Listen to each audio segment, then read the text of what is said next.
Hi, this is an example in chemistry of balancing redox reactions using the half reaction method.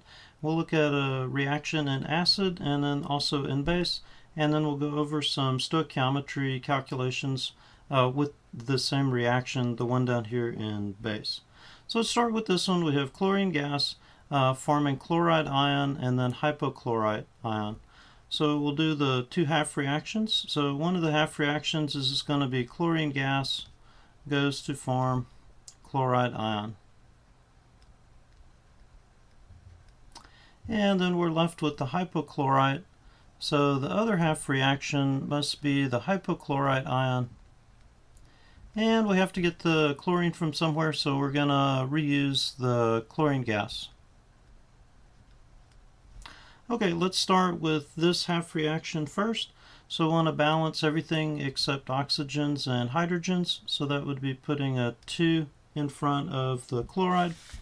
And then from here, we've balanced everything because we don't have any oxygens or hydrogens. So the next step is to balance the charge.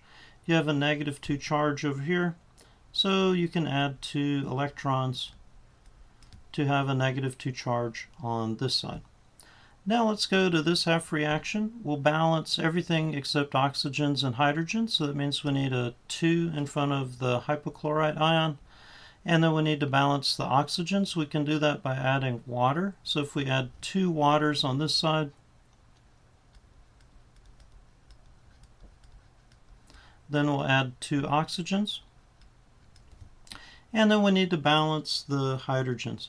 So we'll add 4 H plus on this side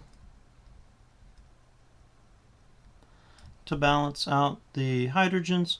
And then our last step is to do the charges. So this side is neutral. This side has -2 and +4. So let's add a total of +2. So we'll need to add 2 electrons to balance it out. That makes this side 0 and this side have a charge of 0. We want to now add these two half reactions, and we want to make sure that the number of electrons transferred is the same. So in this case, this reaction uses 2 electrons, this one produces 2 electrons, so we don't need to multiply these two reactions by anything because the number of electrons are already balanced. So then we can start by writing all of our reactants. So we'll start with this first half reaction.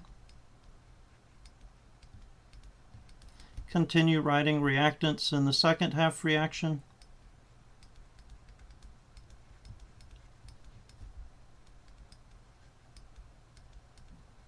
And we've written all the reactants, so then we'll put the yield sign, write the products in this half reaction,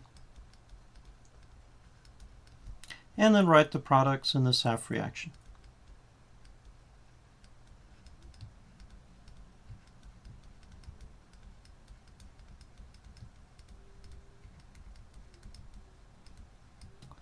Then we can go through and cancel anything out that's the same on both sides. So we have 2 electrons. We can cancel that with 2 electrons on this side. And then we have chlorine gas here and chlorine gas here. So we can put a 2 in front of this chlorine gas, just combining the 2 terms. Everything else looks good.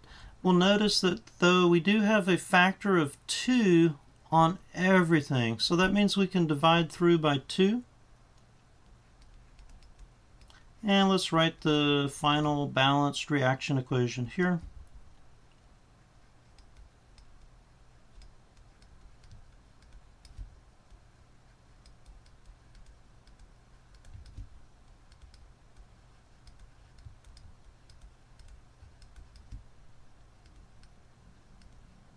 Whoops.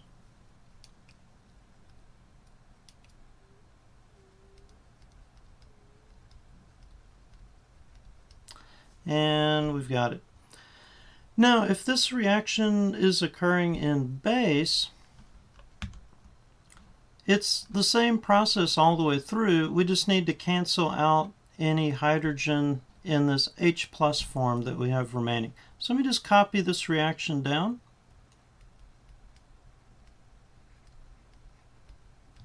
So in other words, all the same steps that we did above, we would have done exactly those same steps, even though it's in base, adding the H+, adding the water.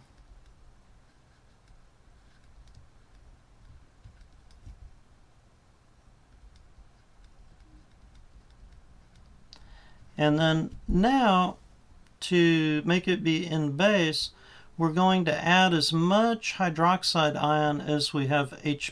So we have 2 H+, so we're going to add 2, so 2 for 2. And there's our hydroxide, OH-. And then with this, as soon as we do this, we've unbalanced this reaction equation. So we have to add 2 OH- on this side so that it stays balanced. Then we can combine the H+ and the OH-, and each H+ and each OH- will combine together to give us a water. So we have 2 of these H+ and 2 OH-, so it's going to give us 2 waters. We have water on both sides, so we can cancel out this water with one of these waters and leave one left. So let's rewrite and see what we have left over after all the canceling. So 2 hydroxides, the chlorine gas, chloride ion, hypochlorite, and 1 water remaining. So this is our balanced reaction equation if this reaction had occurred in base. This is our balanced reaction equation if this reaction had occurred in acid. This reaction actually does occur in base, and it's part of the reaction that you use to make sodium hypochlorite. Sodium hypochlorite is the active ingredient in bleach. So that's that hypochlorite ion. So let's do some stoichiometry based on the balanced reaction equation that we have in base. So for this balanced reaction equation, we have 10 grams of chlorine gas, that's our Cl2. How much hypochlorite ion is produced? So we'll start off with our chlorine gas, and then you'd calculate the molar mass of chlorine gas. It ends up being 70.906 grams of chlorine per mole. And then you're going to divide by that molar mass, or you could think of it as putting grams here and then moles here.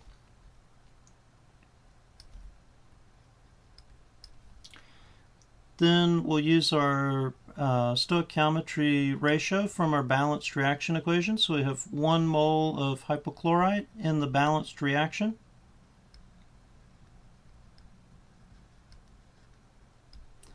And we have 1 mole of chlorine.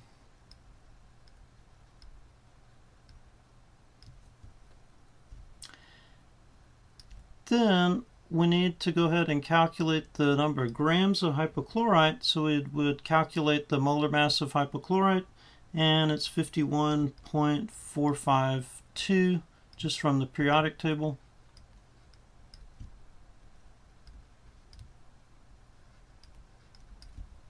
And that gives us 7.26 grams of hypochlorite ion. Now let's throw the gas laws into it. So what if a company wants to produce 1,000 kilograms of hypochlorite? How many liters of chlorine gas, if the chlorine gas is at 25 degrees centigrade and 1 atmosphere pressure, would we need? So we're going to start this off just like the previous stoichiometry problem. So we have 1,000 kilograms hypochlorite. And first thing is just to get into grams. So we'll multiply by a conversion factor of 1,000 grams per 1 kilogram. And just like usual, we want to then convert that over to moles. So we'll divide by that molar mass of hypochlorite.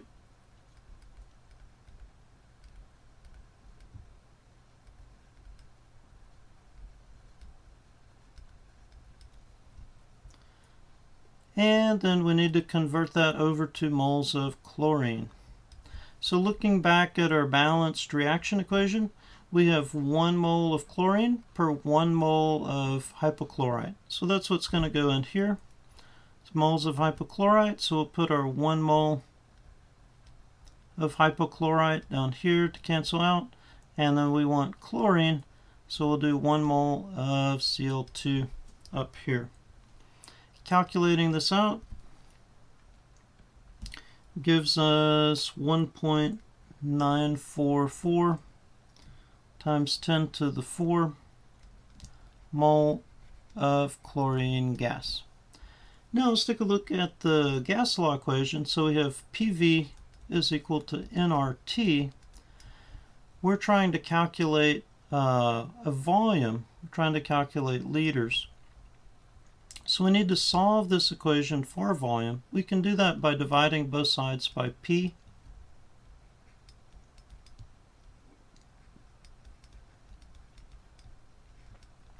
That'll cancel pressure out on this side, and we'll have that the volume is equal to the number of moles times the ideal gas constant times the temperature divided by the pressure. So let's see what we have. We've got the number of moles here, so we're in good shape on N. We can look up a value for R, so we're going to be in good shape on R, but we do have a temperature that is in degrees centigrade. We need to have a temperature that's in Kelvin if we're going to use it in the ideal gas calculation. And so we need to add 273.15. I'm just going to round off to 273 since this one's just measured to the nearest degree, and that gets us 298 Kelvin. So we've got our temperature, and then we have our pressure is 1 atmosphere, so we're in good shape on that. So let's plug in and see what we get.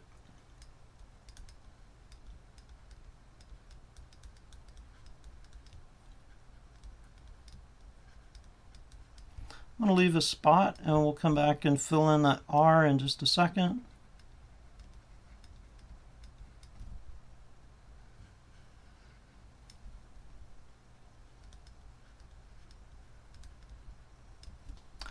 And let's try and figure out what our units would be for R. So we know we want liters. We're going to have to cancel out atmospheres.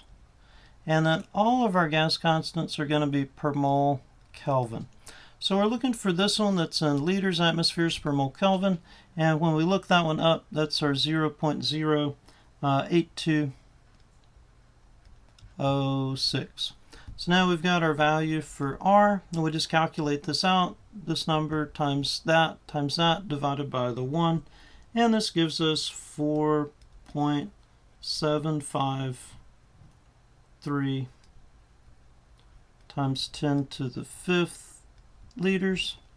And it looks like we only have 3 sig figs from the pressure, so let's round that off to 4.75 times 10 to the 5th liters of chlorine gas.